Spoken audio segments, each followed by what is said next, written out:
आज हम कक्षा 9 के प्रमेय 8.1 को हम देखते हैं। इसमें है कि किसी समांतर चतुर्भुज का एक विकर्ण उसे दो सर्वांगसम त्रिभुजों में विभाजित करता है। तो पहले हम एक समांतर चतुर्भुज बनाएं। एक समांतर चतुर्भुज बना लें। एक समांतर चतुर्भुज हम मान लिए कि ए बी सी और डी है, ए बी सी डी है। तो हम कहेंगे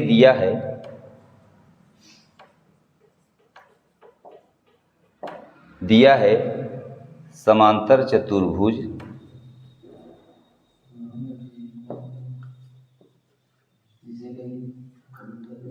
ए बी सी डी जिसका विकर्ण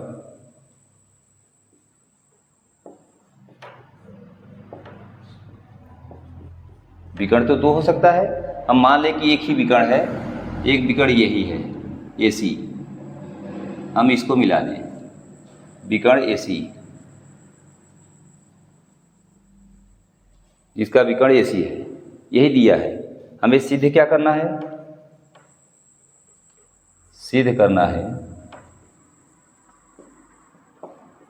सिद्ध करना है कि त्रिभुज ए बी सी जो है, ये विकर्ण जो है इसे दो सर्वांगसम त्रिभुज में विभक्त करता है। यानी ए बी सी और ए सी डी दोनों सर्वांगसम हैं। सिद्ध करना है कि त्रिभुज ए बी सी सर्वांगसम त्रिभुज ए सी डी, यही हमें प्रूफ करना है। अब हम उत्पत्ति में कहेंगे, इसके लिए प्रमाण देंगे। कैसे हम सिद्ध करेंगे? हम जानते हैं कि अगर ये समांतर चतुर्भुज है तो आमने सामने की भुजा समांतर रहेगी और एक तिर्यक रेखा काट रही है। एक तिर्यक रेखा काटेगी। हम कहेंगे कि ये कोण और ये कोण, इस त्रिभुज का ये कोण, इस त्रिभुज का ये कोण बराबर होगा। क्यों? क्योंकि दो समांतर रेखाओं को अगर एक तिर्यक रेखा काटे तो एकांतर कोण बराबर होते हैं। और इसमें ये कहेंगे ये कोण जो होगा इस कोण के बराबर होगा। क्यों? क्योंकि ये दो समांतर रेखाओं को एक तिर्यक रेखा काट रही है तो ये भी एकांतर कोण होगा। दो कोण बराबर हो गए। और ये तीसरी भुजा ये है। अगर किसी त्रिभुज में दो कोण और उनके बीच की भुजा अलग अलग बराबर हो तो त्रिभुज दोनों सर्वांगसम होते हैं। तो हम कहेंगे कि त्रिभुज ए बी सी तथा त्रिभुज ए सी डी में, इन दोनों त्रिभुजों में हम कहेंगे कोण B A C is equal to कोण क्या? A C D. क्यों बराबर है? क्योंकि एकांतर कोण है। कहेंगे चूंकि एकांतर कोण है। ऐसे ही कहेंगे ये कोण बी सी ए, कोण बी सी ए बराबर है कोण सी ए डी, यानी ये कोण सी ए डी। फिर वही चूंकि एकांतर कोण है, ये एकांतर कोण है इसलिए आपस में बराबर है। फिर कहेंगे भुजा यानी विकर्ण ए सी इज इक्वल टू ए सी इसमें भी है और ए सी इस त्रिभुज में भी है। तो ए सी बराबर ए सी। तो दो कोण उनके बीच की भुजा, इस त्रिभुज में दो कोण और उनके बीच की भुजा के अलग अलग बराबर है तो दोनों त्रिभुज सर्वांगसम हो जाएंगे। इसलिए त्रिभुज ए बी सी सर्वांगसम त्रिभुज ए सी डी, हैंस प्रूफ।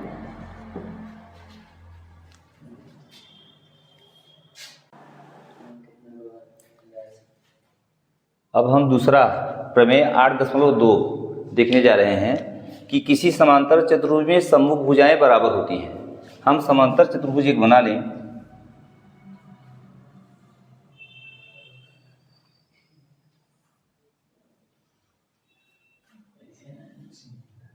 समांतर चतुर्भुज हमारा ए बी सी डी है। समांतर चतुर्भुज सम्मुख भुजाएं बराबर होती हैं। दिया है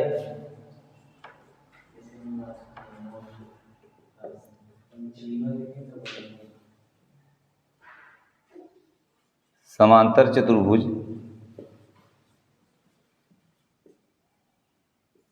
ABCD ये दिया है। सिद्ध करना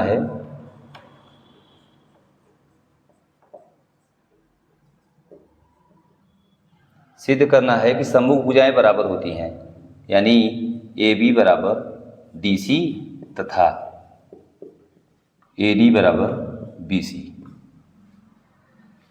इसके लिए हम रचना कर लें कि एक विकर्ण A से C को मिलाते हुए एक विकर्ण खींच लें, यानी विकर्ण AC खींच लें। रचना करना है, रचना किए कि विकर्ण AC खींचा।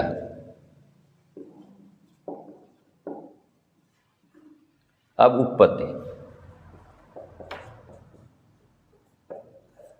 उपपत्ति में हम करेंगे कि चूंकि आमने सामने की भुजाएं समांतर होती हैं समांतर चतुर्भुज में, और एक तिर्यक रेखा है, ये कोण इस कोण के बराबर हो जाएगा क्योंकि एक अंतर कोण। फिर ये कोण इस कोण के बराबर हो जाएगा क्योंकि एक अंतर कोण। ये दोनों रेखाएं समांतर हैं, एक तिर्यक रेखा काट रही है, और ये भुजा उभयनिष्ठ है विकर्ण। तो ये दोनों त्रिभुज क्या हो जाएंगे? सर्वांगसम हो जाएंगे। और सर्वांगसम जब हो जाएंगे तो हम इसके सामने की भुजा ये, इसके सामने की भुजा ये बराबर कर लेंगे। तो हम देखते हैं, कहेंगे त्रिभुज ABC तथा त्रिभुज ACD में कहेंगे कि कोण BAC इज इक्वल टू कोण ACD चूंकि एकांतर कोण है।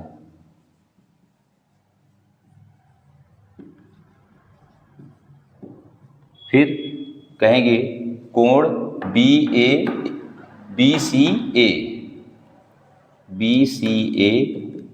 इज इक्वल टू कोण CAD,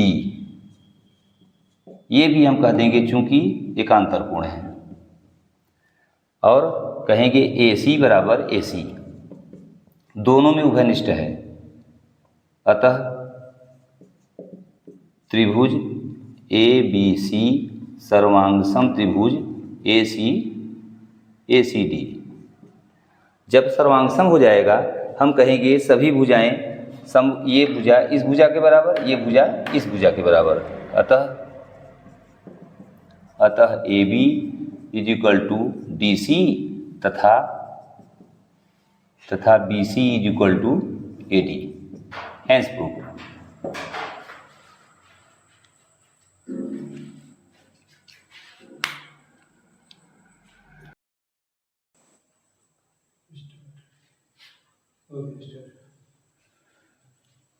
प्रमेय 8.3 है, यदि एक समांतर चतुर्भुज की सम्मुख भुजाओं का प्रत्येक युग्म बराबर हो तो वह एक समांतर चतुर्भुज होगा। हम पहले समांतर चतुर्भुज बना लें।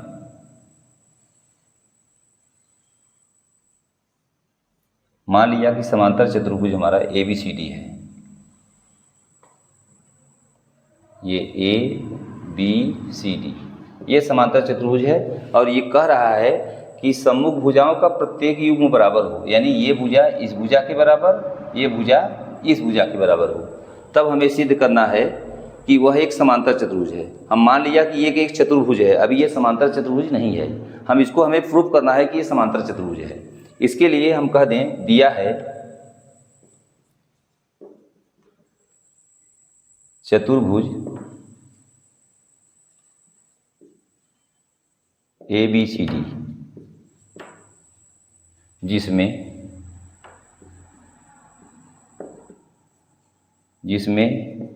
AB is equal to DC तथा AD is equal to BC, ये हमें दिया है। अब सिद्ध करना है कि जो हमारा ये चतुर्भुज है यही समांतर चतुर्भुज होगा।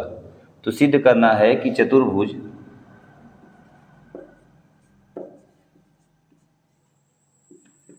ABCD एक समांतर चतुर्भुज होगा। समांतर चतुर्भुज होगा।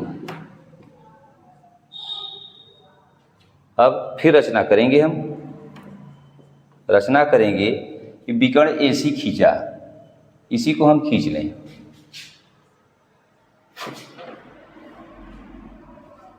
विकर्ण AC खींचा। अब उत्पत्ति।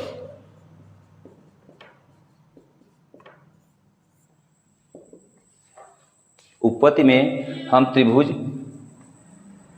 ABC तथा त्रिभुज ACD में यही लेंगे। अब हम कहेंगे कि AB इक्वल टू DC दिया है, ये दिया है। और इस त्रिभुज में BC जो है AD के बराबर दिया है, AD ये भी दिया है। और AC जो है सभी में है, AC इक्वल टू AC दोनों त्रिभुजों में है। हम जानते हैं कि किसी दो त्रिभुजों में पहले त्रिभुज की तीनों भुजाएं दूसरे त्रिभुज की तीनों भुजाओं के अलग अलग बराबर हो तो दोनों त्रिभुज सर्वांगसम होते हैं। इसलिए कहेंगे, इसलिए त्रिभुज ABC सर्वांगसम त्रिभुज ACD। जब ये सर्वांगसम हो गया तब हम कहेंगे, जब सर्वांगसम हो गया तो कहेंगे ये कोण इस कोण के बराबर हो जाएगा और ये कोण इस कोण के बराबर हो जाएगा। तब हम कहेंगे, यहाँ से देखिए, कहेंगे इसलिए कोण BAC इज इक्वल टू हो जाएगा कोण ACD, क्योंकि जब सर्वांगसम हो गया तो कोण कोण के बराबर हो जाएगा, तो संगत कोण बराबर हो जाएंगे। ये इसके बराबर हो जाएगा। जब इसके ये बराबर हो जाएगा, ये हम देख रहे हैं कि इन दोनों रेखाओं को एक तिर्यक रेखा काट रही है, ऐसे काट रही है तिर्यक रेखा AC। ये AC है CA। अब ये काट रही है तो ये कोण इस कोण के जब बराबर हो जाएगा तो हम कहेंगे क्या, एकांतर कोण है, जो कि एकांतर कोण है, जो कि एकांतर कोण है।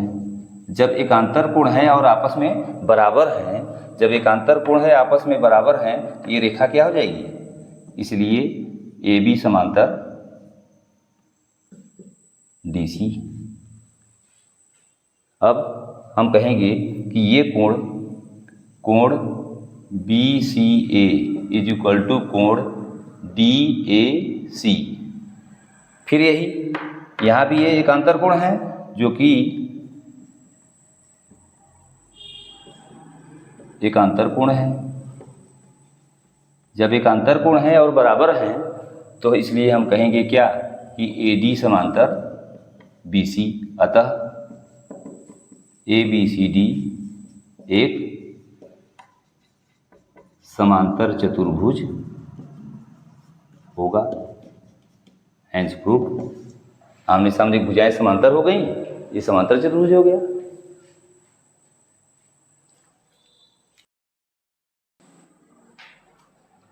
प्रमेय 8.4 है, एक समांतर चतुर्भुज में सम्मुख कोण बराबर होते हैं। तो एक समांतर चतुर्भुज हम पहले खींच लें।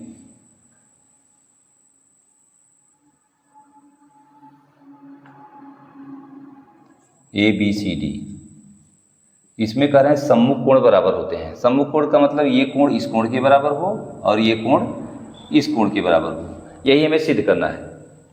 तो हम जब ये सिद्ध करना है तो पहले हम लिख लें कि दिया है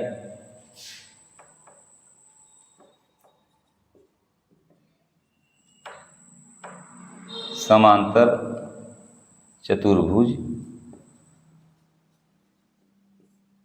ABCD।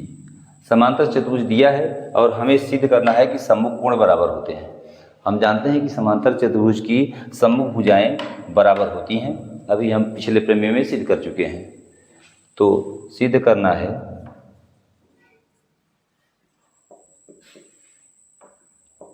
कोण ए इज इक्वल टू कोण सी तथा कोण बी इज इक्वल टू कोण डी।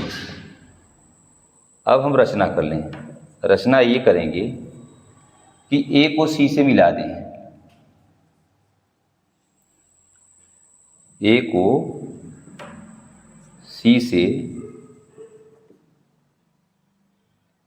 सी से मिलाया।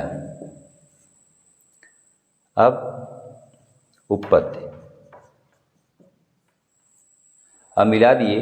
हमें ये सिद्ध करना है। अब इसमें हम ये दिखा दें कि ये कोण इस कोण के बराबर है। इसके लिए हम जानते हैं कि ये भुजा इस भुजा के बराबर होगी और ये भुजा इस भुजा के।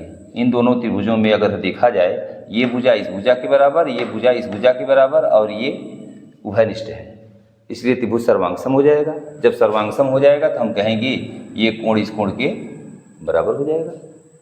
तो कहेंगे रचना ए को सी से मिलाया, ठीक। त्रिभुज ए बी सी तथा त्रिभुज ए सी डी में हम कहेंगे कि B C is equal to A D दिया है। क्यों दिया है? क्योंकि ये समांतर चतुर्भुज है। और A B is equal to D C ये भी दिया है। क्यों? सम्मुख भुजा दिया है। समांतर चतुर्भुज की सम्मुख भुजाएं बराबर होती हैं और भुजा ए सी इज इक्वल टू ए सी आ गया। इसलिए हम कहेंगे त्रिभुज ए बी सी सर्वांगसम त्रिभुज ए सी डी। कैसे? साइड सर्वांग समता प्रमेय से। सर्वांग समता प्रमेय से जब ये सर्वांगसम हो गया, इसलिए हम कहेंगे कोण बी इज इक्वल टू कोण डी। अब ये तो हो गया। अब उसके बाद हम करेंगे कि इसको भी मिला लें ऐसे। और जब मिला लेंगे इसको तो ए को सी से मिलाया तथा बी को डी से मिलाया और रचना कर लें, बढ़ा लें। अब जब मिला लेंगे, अब हम त्रिभुज कौन सा ले लें? ए बी डी तथा बी सी डी। अब हम कहेंगे यहाँ पर त्रिभुज ए बी डी तथा त्रिभुज बी सी डी में इन दोनों में कहेंगे कि ये भुजा इस भुजा के बराबर है। A B is equal to D C दिया है। फिर कहेंगे A D is equal to B C फिर दिया है। क्यों? क्योंकि सम्मुख भुजाएं हैं और बी डी इसमें भी है और इस त्रिभुज में भी बी डी है, कॉमन है ना। तो B D is equal to B D. बस इसलिए त्रिभुज ए बी डी सर्वांगसम त्रिभुज बी सी डी साइड सर्वांग समता प्रमेय से। हाँ, अब जब सर्वांगसम हो गया तो हम कहेंगे ये कोण जो होगा इस कोण के बराबर होगा। इसलिए कोण ए इज इक्वल टू कोण सी। Hence proof.